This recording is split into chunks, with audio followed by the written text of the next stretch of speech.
ঘটনাটির নাম তিনি দিয়েছেন ভয়ঙ্কর বাড়ি।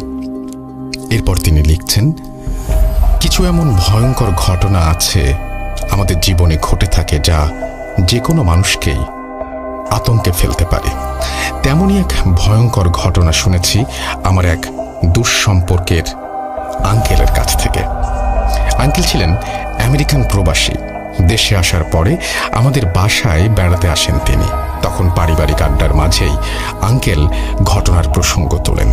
পরবর্তীতে ঘটনাটি শোনানোর জন্য জোর দিলে আঙ্কেল বলা শুরু করেন। চলুন ঘটনায় যাওয়া যাক। আঙ্কেল যেভাবে বলেছেন, প্রায় 15 বছর আগের কাহিনী। তখন আমি নতুন নতুন আমেরিকায় গিয়েছি। সেখানকার একটি রেস্টুরেন্টের ওয়েটার ছিলাম তখন। প্রথমে যেই বাড়িতে থাকতাম সেই বাড়ির মালিক হঠাৎ একদিন জানায় যে সে তার বাড়িটি ভেঙে ফেলবে। তখন যেই বাড়িতে আমি সহ আমার 2 জন সঙ্গী থাকতাম, তাদেরকে নিয়ে আমেরিকার বোস্টন শহরের একটি নির্জন এলাকার একটি বেশ পুরনো 2 তলা বাড়ি পরবর্তীতে বসবাসের জন্য খুঁজে বের করি। বাড়িটা কিছুটা পুরনো হলেও সুন্দর ছিল এবং তুলনামূলকভাবে ভাড়া কম হওয়ায় 3 জনই রাজি ছিলাম। বাড়িটি যার কাছ থেকে নেই তাকে আমরা পুরো 1 মাসের ভাড়া শোধ করে বাড়িতে উঠি। বাড়িটি ডুপ্লেক্স সিস্টেমের ছিল, কিন্তু আমাদেরকে শুধু নিচের তলায় থাকার অনুমতি দেন। বাড়িটি খুলে দিয়ে যাওয়ার দিন কেয়ারটেকার আমাদের বলে যান মাঝে মধ্যে কিছু আওয়াজ হতে পারে যেগুলো কখনো কান দেবেন না এবং আওয়াজের উৎস খুঁজে তার পেছনে কখনো যাওয়ার চেষ্টা করবেন না। লোকটার কথা শুনে কিছুটা খটকা লাগলো, সন্দেহ হলো। আবার সন্দেহ বাড়ায় বাড়িটার 2য় তলায় যাওয়ায় যে সিঁড়িটা আছে সেটা দেখলাম যে কাঠ দিয়ে এমনভাবে বন্ধ করা যাতে কেউ ওপরে যেতে না পারে। বাড়িতে কি কোনো সমস্যা আছে নাকি? এই কথা কেয়ারটেকারকে জিজ্ঞেস করতে সে থতমত খেয়ে বলে, সমস্যা থাকলে কি আপনাদের কাছে ভাড়া দিতাম। তখন আমি বললাম, তাহলে ওপরে যাওয়ার সিঁড়ি বন্ধ কেন এবং কিসের আওয়াজের কথা বলছেন? কেয়ারটেকার বলল, ওপরের তলায় কিছু মূল্যবান জিনিসপত্র আছে, তাই কারো যাওয়ার অনুমতি নেই এবং আওয়াজ স্বাভাবিকভাবে আসতেই পারে, ওইগুলোতে কান দেবেন না। আমি এখন আসি, এই বলেই কেয়ারটেকার তাড়াহুড়ো করে চলে গেলেন। কিছুটা সন্দেহ থাকায় আমরা সেই সন্দেহ নিয়ে এই বাড়িটিতে থাকতে শুরু করলাম। প্রথম দিন ভালো কাটলো। ঘটনা শুরু হয় 2য় দিন থেকে। রাত 3টা এক বিকট আর্তচিৎকারে ঘুম ভেঙে যায়। হঠাৎ করে ঘুম ভেঙে যাওয়ায় শরীরে একটা কম্পন সৃষ্টি হয়েছে। বোঝার চেষ্টা করলাম কিসের আওয়াজ হতে পারে এটা। বুঝতে পারলাম অতিরিক্ত যন্ত্রণায় কাতর কোনো নারীর আত্মচিৎকার এটা। শব্দের উৎস খুঁজতে যাবার জন্য বের হয়ে উঠলাম এবং রুম থেকে বের হব এমন সময় মনে পড়ল কেয়ারটেকারের কথা। সে কোন রকম আওয়াজে কান দিতে মানা করেছে। অনেক কিছু ভাবার পর ঠিক করলাম সকালে উঠে বিষয়টা নিয়ে খোঁজ করব। পরের দিন সকালে বিষয়টা নিয়ে অনেক খোঁজাখুঁজির পরেও কিছু জানতে পারলাম না।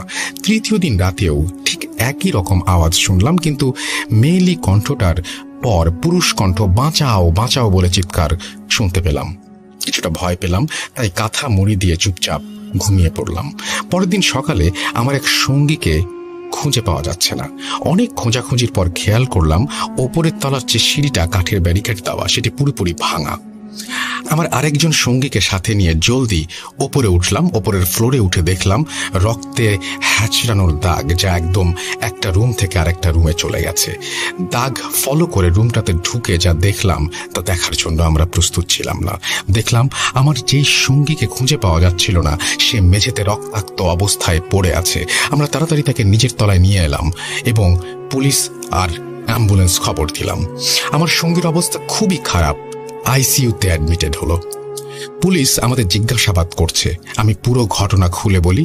পুলিশ আমাকে বলেন, আপনারা যে এই বাড়িতে থাকতে এসেছেন এটি তো একটি পরিত্যক্ত বাড়ি, এই বাড়ি ঘিরে অনেক ভয়ঙ্কর ঘটনা রয়েছে।